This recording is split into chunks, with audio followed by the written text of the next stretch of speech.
Hepiniz hoş geldiniz arkadaşlar. Ben Batuhan. Bugün sizlerle Magnus Carlsen'le Peter Nielsen arasında 2005 yılında oynanan bir oyunu paylaşmak istiyorum. Analizimize geçmeden önce videolarımdan memnunsanız like atmayı, analizler hakkındaki düşünceniz olabilir, oyuncular hakkındaki düşünceniz olabilir, yorumlar kısmında belirtebilirsiniz ve de içeriklerimden memnunsanız da abone olup bildirimleri açabilirsiniz diyerek isterseniz başlayalım.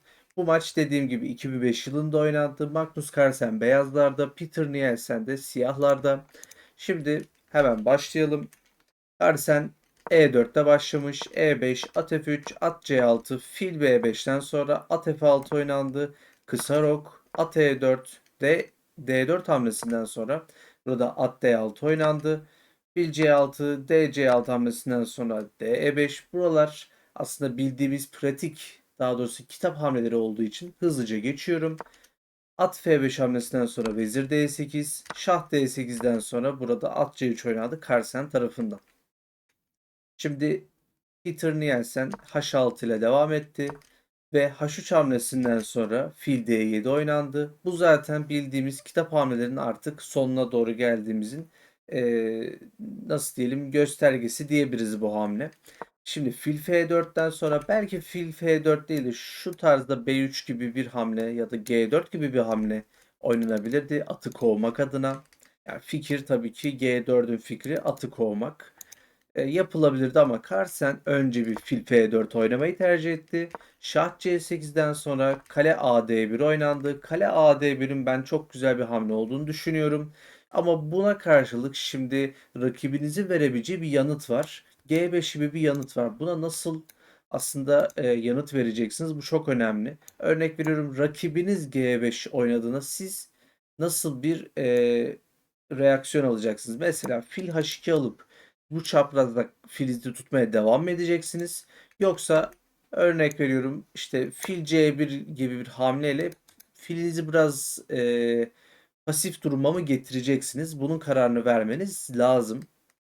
Ama burada bahsettiğimiz gibi bir hamle oynanmıyor. Yani G5 hamlesi oynanmıyor. Burada B6 hamlesi oynanıyor. B6 hamlesinden sonra şimdi bahsettiğimiz yanıt gelir mi acaba diye düşünüyoruz Carlsen tarafından. G4 oynanır mı acaba? Hayır. Öncelikle bir A3 oynamayı tercih ediyor Carlsen. Bilgisayar buna bir ufak yanlışlık çizmiş olsa da burada Carlsen'in ben fil B4'ü engellemeye çalıştığını düşünüyorum. Çünkü atımızın konumu burada çok güzel. Ben şahsen atın konumunu burada beğeniyorum. Peki şimdi burada Peter Nielsen ne oynadı? Fil E6 hamlesi oynadı ve bu hamle sonucunda oynadığınız G4 hamlesi o kadar muhteşem bir hamle ki G4 hamlesinden sonra rakibinizin at E7 hamlesine bile şimdi geri konumda, yani geriye düştüğünü görebiliyorsunuz. Peki Carlsen burada ne oynadı şimdi? At D4 oynadı. Fil C4 hamlesinden sonra kale F E1, C5 ve at F5'ten sonra at C6 hamlesi oynandı. Şimdi Carlsen'in burada oynayabileceği çeşitli hamleler mevcut. Fil G3 oynanabilir, at E3 oynanabilir ya da şah G2 gibi aslında çok da benim şahsen tercih etmeyeceğim bir hamle olan şah G2 hamlesini oynayabilirdi Carlsen. Peki hangisini tercih etti diye baktığımızda bir bakıyoruz hiçbirini tercih etmiyor. Burada at D5 gibi bir hamle oynamayı tercih etti. Fil D5'ten sonra kale D5 ve burada G6 hamlesi geldi. Şimdi Carlsen'in yaptığı bu at D5 hamlesi sonucunda e, siyahların aslında ufaktan bir eşitliği yakaladığını, hatta biraz hafif üstünlüğe sahip olduğunu söyleyebiliriz. Peki bu hafif üstünlüğe sahip olan siyahların durumunu nasıl kırabiliriz? Aslında Carlsen'in yaptığı bu muhteşem hamleyle kırabilirsiniz. E6 hamlesi. Atı burada feda ediyorsunuz ve burada E6 hamlesi oynadıktan sonra atı alırsanız, yani GF5 yaparsanız EF7'den sonra burada aslında ilk darbeyi siyahlara vurmuş oluyorsunuz diye düşünüyorum. Peki şimdi nasıl devam edebiliriz hocam diye baktığımızda aslında iki hamleyle devam edebilirsiniz. Birincisi fil D6, ikincisi at E7 hamlesi. Peki Peter Nielsen ne oynamış? Fil D6 hamlesini oynamış ve burada Carlsen aslında 2005 yılı olsun olmasın hiç fark etmez. Yine burada aslında muhteşem bir şekilde oyunculuğunu konuşturuyor. ve fil H6 hamlesiyle filini feda ediyor. Bu gerçekten benim etkilendiğim bir hamle oldu. Çünkü burada kaleyi saptırarak siz bir şeyler elde etmeye çalışıyorsunuz ve tabii ki şimdi fikir olarak da şöyle bir şey anlatabilirim. Kale H6'dan sonra zaten burada çubuğu gördünüz. Kale D6 oynadık ve kale D6 hamlesinden sonra kale E8, şah D7 hamlesinden sonra da şöyle bir hamle oynadığınızda bile, yani burada at üstün olsa bile siyahlar, siz burada üstün kalıyorsunuz. Çünkü burada artık vezire çıkarabileceğiniz bir piyonunuz var. Bunun için de çok önemli bir hamle diye ve ardındaki yatan fikirler çok önemli diye düşünüyorum.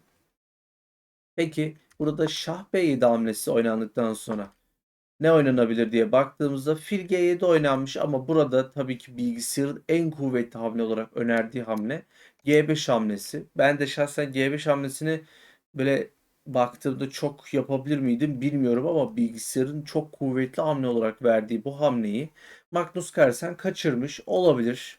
Fil G7 oynandıktan sonra şimdi ne olduğuna bakalım biz asıl. Burada kale H7 oynanmış Peter Nielsen tarafından. Peki ve burada Carlsen tekrardan bir feda yaparak, yani atı verdiniz, fili verdiniz. Aslında rakip almadı ama şimdi de ne veriyorsunuz tahmin edin. Kesinlikle muhteşem. Kale D6 hamlesiyle kaleyi Magnus Carlsen feda ediyor. Ve şimdi kale G7 oynandı. Kale C6 ve üstüne atı da aldık. Dikkat ediniz. Fg4'ten sonra burada şimdi baktığımızda çok güzel hamlelerimiz mevcut. Mesela kale C7, kale F6 ya da Hg4 gibi hamlelerimiz mevcut. Ama burada Carlsen zannediyorum biraz 15 yaşında olmanın verdiği toylukta demeyelim de biraz acele etmenin verdiği şeyle kale B6 oynamış ve maalesef ki burada şimdi C B6 oynandıktan sonra oyun neredeyse yine eşitliğe gelmiş. Peki Carlsen burada nasıl döndürecek, nasıl tekrar üstünlüğü ele alacak diye sorduğumuzda ise burada verilen kendisine tek hamle. Kale E7 hamlesi ve Carlsen de bunu oynadı zaten.